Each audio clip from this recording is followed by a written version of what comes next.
أعوذ بالله من الشيطان الرجيم. بسم الله الرحمن الرحيم. قد أفلح المؤمنون الذين هم في صلاتهم خاشعون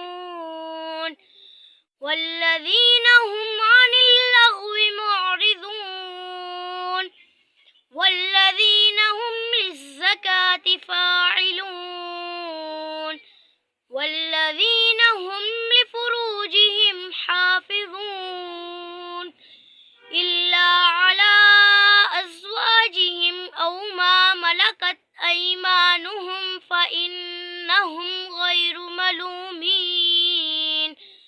فمن ابتغى وراء ذلك فأولئك هم العادون والذين هم لأماناتهم وعهدهم راعون والذين هم على صلواتهم يحافظون أولئك هم الوارثون الذين يرثون الفردوس